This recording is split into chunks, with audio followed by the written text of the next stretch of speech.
नमस्कार, हमारे छत्तीसगढ़ बुलेटिन में आपका स्वागत है और मैं हूं आपके साथ दीपिका ओझा। चलिए शुरुआत करते हैं खबरों की। बलरामपुर जिले के वाड्रफनगर में रनिंग वाटर के नाम पर कई ग्राम पंचायतों में बुरा हाल है। ग्रामीणों का आरोप है कि गांव के सरपंच और सचिव की मिलीभगत से रनिंग वाटर के नाम पर जमकर घोटाला किया गया। रनिंग वाटर का काम कराए करीब 1 साल हो चुके हैं, लेकिन एक बूंद पानी रनिंग वाटर से नहीं आया। ग्रामीणों ने अब तक उच्च अधिकारियों से जांच की कार्रवाई की मांग भी की है। पूर्व कलेक्टर ने सभी सरकारी भवनों में पानी की समस्या को देखते हुए रनिंग वाटर का काम कराने के आदेश दिए थे, लेकिन ग्राम पंचायत के सरपंच और सचिव की मिलीभगत से सब लीपापोती कर काम कराया गया और सरकार के लाखों रुपए की राशि निकालकर बंदर बांट कर दिया गया, डकार लिए गए।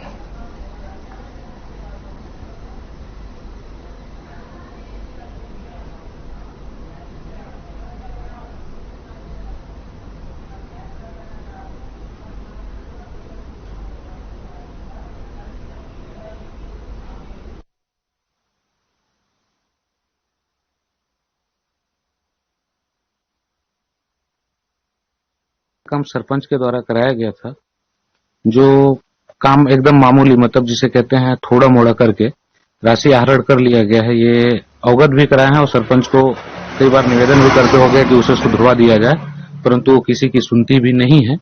और जो आंगनवाड़ी जर्जर हैं, जहां भी जर्जर की स्थिति है, वो भी अपन आंगनवाड़ियों के थ्रू और वैसे भी ग्राम सभा में इस बात का सूचनार्थ भी कर चुके हैं।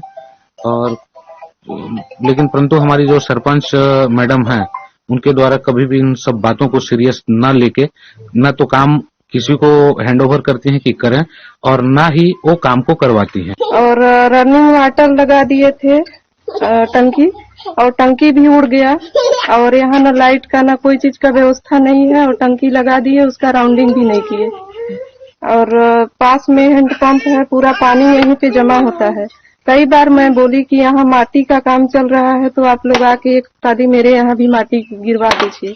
ग्राम पंचायत आसंडी का रहने वाले हैं अवध कुमार गुर्जर। समस्या यह है कि रनिंग वाटर, पहला तो है रनिंग वाटर, इसमें कभी एक दिन यूज नहीं हुआ है। जब तक लगा है कोई उड़ गया तो कोई टूट गया, मतलब इसका देख रेख करने वाला कोई है नहीं। इसका शिकायत भी किए थे एसडीएम कोर्ट में, कोई जांच नहीं हुआ, कोई नहीं है आइबे किया देखने कि क्या स्थिति है। यहाँ ग्राम पंचायत का सचिव सरपंच जो है, इसका पूरे पैसा आहरण कर पूरे बंदर बांट कर लिए। जो कि रनिंग वाटर लगा था, रनिंग वाटर में पानी नहीं गिरा। ऐसा ही 2-3 आंगनबाड़ी में, यहाँ आंगनबाड़ी खुनाई पर आंगनबाड़ी, वहाँ भी आंगनबाड़ी वही स्थिति है, वहाँ भी पानी नहीं निकलता। वहाँ भी वो टंकी ही गोल है, टंकी गोल है, प्लस आंगनबाड़ी देखिए पूरा जर्जर है। आंगनबाड़ी में लड़के कभी भी दब सकते हैं, मर सकते हैं, इसका कौन गारंटी है। परंतु उप सरपंच होना वित्त पावर नहीं होता है, वित्त पावर सरपंच के पास होता है। और ऐसी स्थिति में अगर आप जहां काम भी करो तो सरपंच उस राशि को आहरण कर जो बिल्डर काम कराए उसका भुगतान ही नहीं करती। इसलिए जो भी कार्य पड़े हुए हैं, न तो सरपंच के द्वारा कराया जा रहा है और न दूसरा बिल्डर अगर कोई करे गांव का ये समझ के कि उप सरपंच होने के नाते काम करूं, उन सब राशियों की भुगतान ही उसके द्वारा नहीं की जाती है।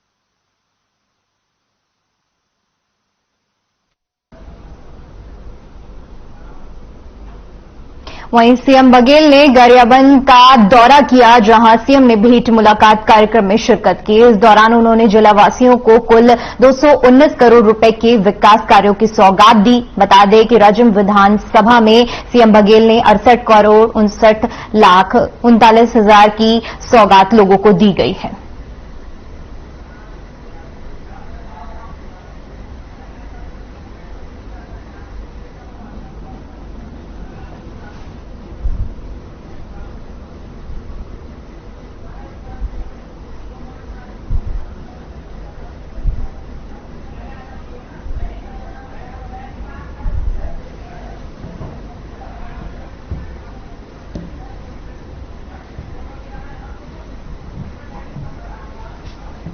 तो आपको बता दें कि सीएम ने गरियाबंद का दौरा किया है, जहां वो भेंट मुलाकात कार्यक्रम में उन्होंने शिरकत की है।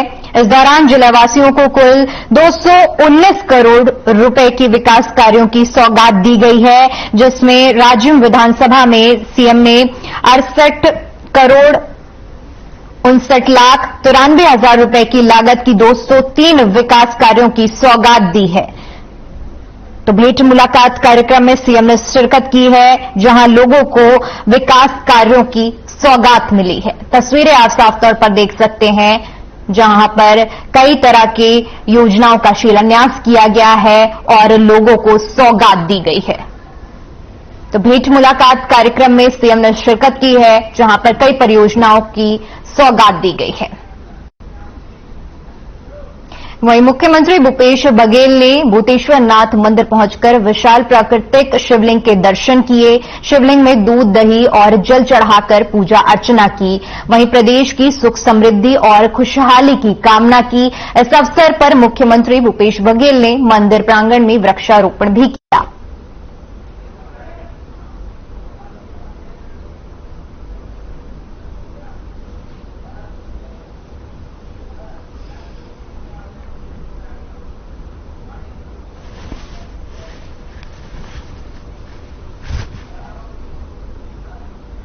बिलासपुर के माध्यमिक स्कूल में बाहरी असामाजिक तत्वों के आतंक से प्रताड़ित स्कूली छात्रों के परिजनों ने बीते मंगलवार को स्कूल का घेराव कर दिया। परिजनों का कहना है कि स्कूल प्रबंधन की लापरवाही के चलते किसी भी दिन कोई भी बड़ी घटना हो सकती है। दरअसल बीते सोमवार को स्कूल से आ रहे कुछ छात्रों को रोककर बदमाशों ने रुपए की मांग की थी, जिसके बाद स्कूल परिसर में मारपीट हो गई थी। वहीं मामले में अपना पक्ष रखते हुए स्कूल प्रिंसिपल ने बताया कि मारपीट में 7 छात्रों को स्कूल से निकालने की कार्रवाई कर दी गई है। सुरक्षा के लिहाज से आईजी और एसपी को पत्र लिख दिया जा चुका है।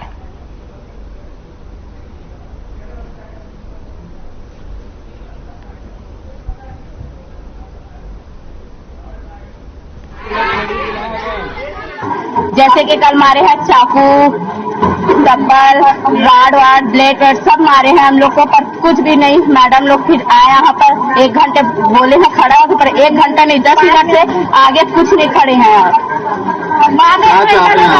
इस प्रकार से कुल 7 बच्चे हैं, 7 लड़के हैं जो कि स्कूल कैंपस में बाहरी लड़कों को ला करके लड़ाई झगड़ा करने का कार्य हमेशा करते हैं। ऐसी शिकायत है विद्यार्थियों।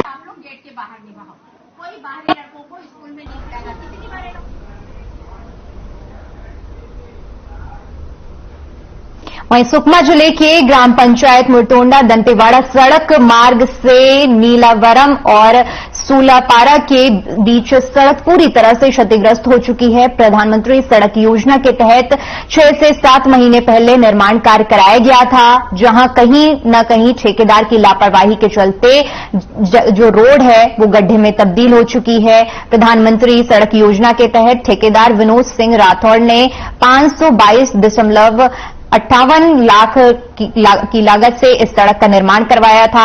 11.55 किलोमीटर सड़क का निर्माण किया गया था, जहां कुछ दूर पर सड़क कार्य दुरुस्त किया गया और नीलवरम और सलूपुरा तक निर्माण कार्य लापरवाही से किया गया, जहां सड़क की मोटाई 1 इंच है, जिसकी वजह से सड़क में बड़े बड़े गड्ढे नजर आने लगे हैं।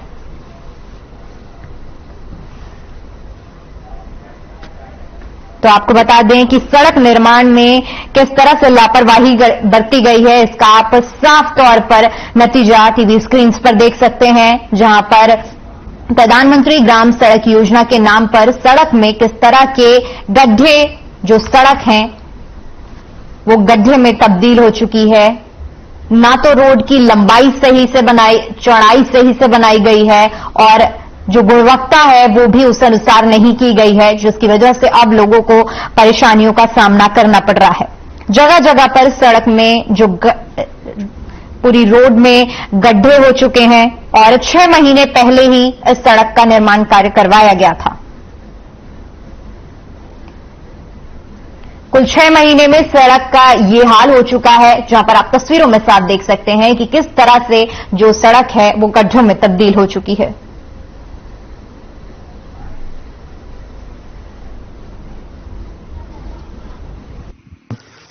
6 महीना हो गया। 6 महीना में पूरा उखड़ गया जी तो कैसे, किस कारण उखड़ गया होगा, आप कुछ बता सकते हो? जी और पतला डाल दिया उसलिए उखड़ गया सर। अच्छा, गिट्टी की मात्रा ज्यादा कर दी, ऐसा बताना चाह रहे हैं आप? जी जी। नमस्कार दर्शकों, आप सभी को दर्शकों को मैं दिखाना चाहूंगा वो तस्वीर और ये सुकमा जिला का है।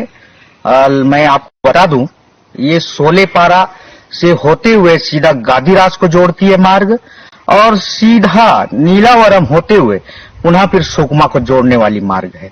और मैं बता देना चाहूंगा आप दर्शकों को मैं कि ये जो सड़क निर्माण है लगभग 6 से 7 महीना हो चुकी है, और सड़क की बिल्कुल पर खच्चे उड़ चुके हैं। और यहाँ की अगर सड़क की हम बात करते हैं, मैं थोड़ा कैमरामैन से बताना चाहूंगा, तो थोड़ा का तस्वीर दिखाएंगे नीचे की ओर। ये जो तस्वीर है सड़क की बेहाल हो चुकी है, और सिर्फ गिट्टी ही नजर आ रही है, उसके सिवा कुछ नहीं है। यानी कि कहीं ना कहीं लापरवाही पूर्वक इस सड़क को निर्माण किया गया है, और लापरवाही के चलते कहीं ना कहीं ये सड़क की दुर्दशा देखने को मिल रही है। मैं बताना चाहूंगा बिल्कुल 6 महीना से 7 महीना में अगर सड़क ऐसा स्थिति हो जाए, तो अभी हम विकास की अगर बात करेंगे, विकास कोसों दूर जा रही है। मैं दर्शकों से मैं बिल्कुल आपको रूबरू कराना चाहूंगा, यहाँ पर मैं आपको बताना चाहूंगा, अगर 6-7 महीने के अंदर में सड़क की अगर ऐसी दुर्दशा हो, ऐसी पर खच्चे उड़े और गिटी ही गिटी नजर आए। अगर हम डामर की अगर बात करते हैं, डामर कोसों दूर जा चुकी है। डामर बिल्कुल यहाँ पर यानी कि पतले तरीका से बिछाया जा रहा है। हमने यहाँ पर ग्रामीणों से भी चर्चा करने का प्रयास किए है, उन्होंने भी बताने का प्रयास किए कि पतले बिछाने के कारण सड़क की ऐसी दुर्दशा हो चुकी है। वहीं गरियाबंद में सीएम ने समीक्षा बैठक की। सीएम ने कई मुद्दों पर चर्चा की। इस दौरान उन्होंने गोठान में स्थिति के बारे में जानकारी ली। सीएम ने उड़ीसा से लगे क्षेत्रों में अवैध शराब बिक्री पर कार्रवाई करने के निर्देश दिए। साथ ही उन्होंने स्कूल बिल्डिंग की रिपेयरिंग और सड़क की मरम्मत करने के भी निर्देश दिए।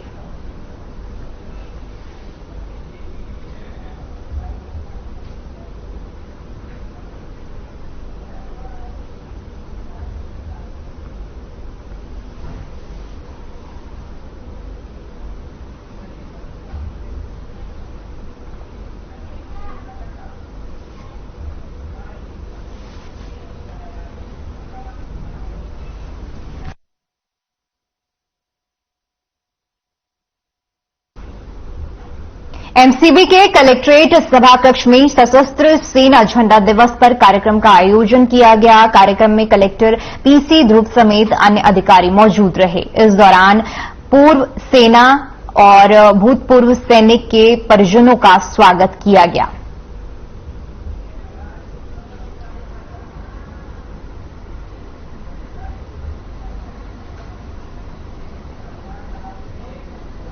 वहीं राजगुरु नगर में किसान सभा की तरफ से लॉन्ग मार्च निकाला गया। किसानों ने अपनी मांगों को लेकर प्रदर्शन किया। मार्च का मुख्य कारण घरों की जब्ती का था। इस मार्च में गरीब लोग शामिल हुए। महाराष्ट्र सरकार गायरान जमीनों पर बने अपने उसके बारे में ये मार्च निकाला गया है। इस निर्माण के खिलाफ लोगों ने यह मार्च निकाला। राजगुरु पुतले से निकले इस मार्च की समाप्ति तहसीलदार कचहरी में निवेदन देकर की गई। इस मार्च का आयोजन किसान मोर्चा के आमोद गरुण ने किया था।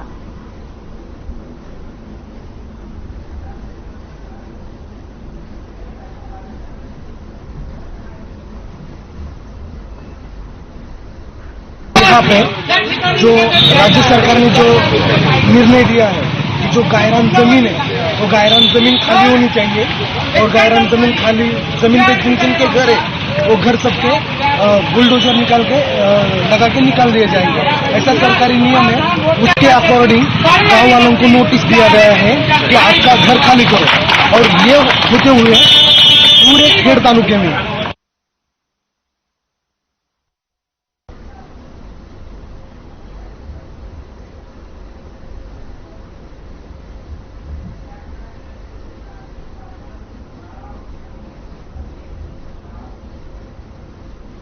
वहीं ईडब्ल्यू आरक्षण आर्थिक रूप से कमजोर सामान्य वर्ग को प्रदान किया गया है, जो पूरी आरक्षण व्यवस्था का मात्र 10% है, जिसे प्रशासनिक तौर पर पारित होने के पश्चात सुप्रीम कोर्ट ने भी सही माना और देश में लागू भी किया गया।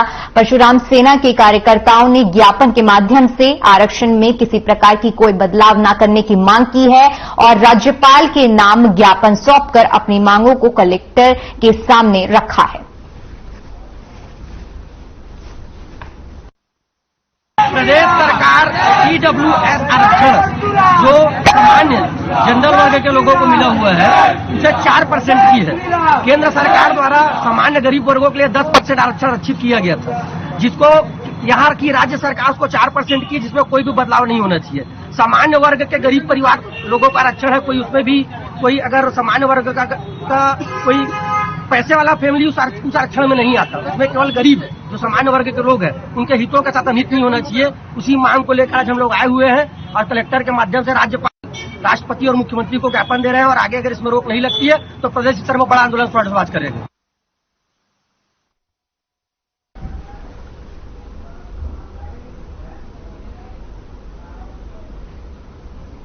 वहीं कोरबा में दुकान संचालकों ने अपनी दुकान बंद रखकर विरोध प्रदर्शन किया। दुकान संचालकों का कहना है कि पीडीएस को लेकर उन्हें काफी समस्या आ रही है। पहले सर्वर डाउन होने की समस्या सबसे ज्यादा थी, अब जब से कॉल को भी मशीन से जोड़ दिया गया है उसके बाद से और ज्यादा समस्या का सामना करना पड़ रहा है। आए दिन हितग्राहियों से दुकान संचालकों का विवाद हो रहा है, जिसे देखते हुए 6 सूत्री मांगों को लेकर पीडीएस दुकान संचालकों ने 2 दिवसीय दुकानें बंद कर अपना विरोध जताया है।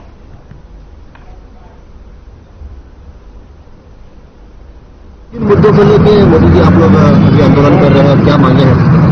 ये जो हड़ताल चल रही प्रदेश स्तर पर चल रही है, 6 सूत्री हमारी मांगे हैं, जिसके संबंध में हमने 2 दिवसीय दुकान बंद करने का आह्वान किया है और आज दुकानें बंद है, सांकेतिक दुकान बंद है। कल धरना प्रदर्शन किया जाएगा कलेक्टर ऑफिस के सामने। क्या समस्या आ रही है जो आप लोग आंदोलन करना पड़ रहा है? सबसे मेन बड़ी समस्या सर्वर का। सर्वर डाउन होने से क्या है कि बहुत ज्यादा समय लग रहा है, हितग्राही परेशान हो रहे हैं। वर्तमान में प्रदेश स्तर पर सांकेतिक हड़ताल करके शासन से हम मांग करना चाहते हैं कि जो असुविधाएं उत्पन्न हुई है उसे तत्काल दूर करके हितग्राहियों को ज्यादा से ज्यादा और जल्द से जल्द बिना कष्ट का सामग्री प्रदाय हो सके। हमारे लिए भी कष्टदायक है, झगड़े का सामना, गाली गलौज का सामना, मारपीट का सामना भी करना पड़ रहा है।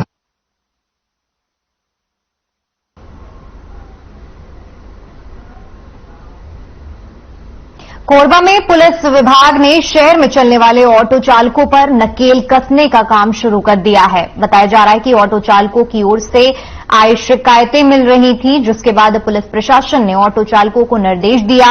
साथ ही उन्होंने कहा कि वह सवारियों के साथ किसी प्रकार का कोई विवाद न करें और न ही नशे का सेवन कर वाहन को चलाएं। इसके साथ ही उन्होंने कहा कि यातायात डीसीपी शिव चरण सिंह परिहार ने कहा कि जो भी वाहन चालक नशे में मिलेगा उसके खिलाफ सख्त से सख्त कार्रवाई की जाएगी। वहीं जिला ऑटो संघ के जिलाध्यक्ष गिरिजेश सिंह ने कहा कि सभी ऑटो चालकों को समझा दिया गया है कि वे ऑटो चलाते वक्त किसी भी प्रकार का नशा ना करें।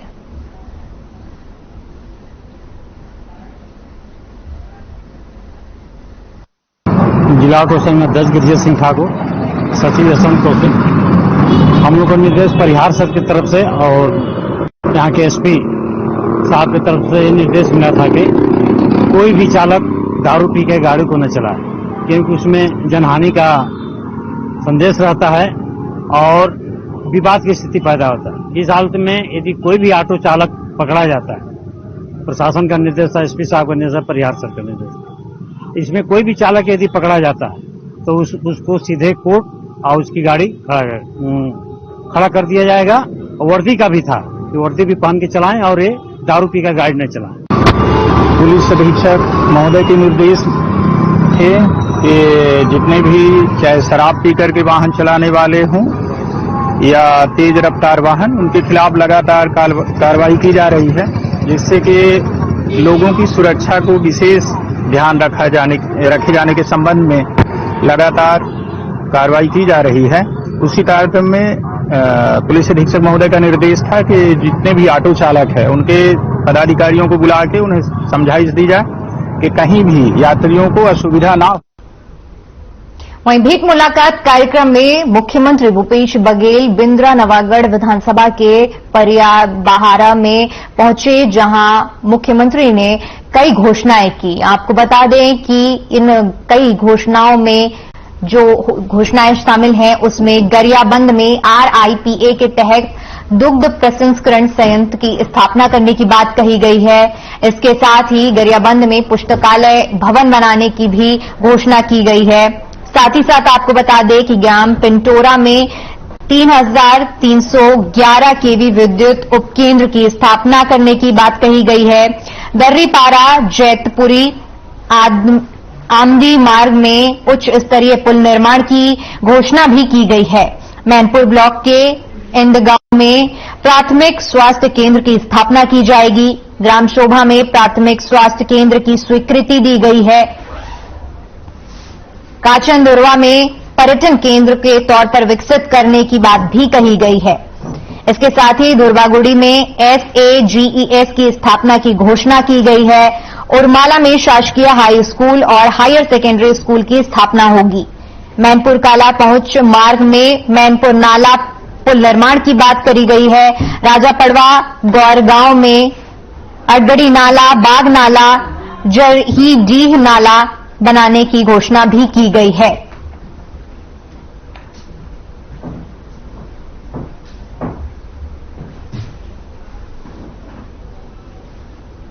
तो सीएम की तरफ से कई बड़ी घोषणाएं की गई हैं। सीधा हम आपको उन घोषणाओं के बारे में टीवी स्क्रीन पर दिखा रहे हैं। गरियाबंद में RIPA के तहत दुग्ध प्रसंस्करण संयंत्र की स्थापना करने की बात सीएम की ओर से कही गई है। इसके साथ ही साथ आप देख सकते हैं जो सीएम की तरफ से घोषणाएं की गई हैं उसमें गरियाबंद में पुस्तकालय भवन निर्माण की भी बात कही गई है। ग्राम पिंटोरा में 3311 केवी विद्युत उपकेंद्र का स्थापना किया जाएगा। दर्रीपारा जैतपुरी आमदी मार्ग में उच्च स्तरीय पुल निर्माण किया जाएगा। ग्राम शोभा में प्राथमिक स्वास्थ्य केंद्र की स्वीकृति दी गई है। कचनादुर्वा को पर्यटन केंद्र के तौर पर विकसित किया जाएगा। दुर्गागुड़ी में SAGES की स्थापना की घोषणा भी की गई है। मैनपुर काला पहुंच मार्ग में मैनपुर नाला पर पुल निर्माण की घोषणा की गई है। शोभा नाला में उच्च स्तरीय पुल निर्माण की स्वीकृति भी दी गई है।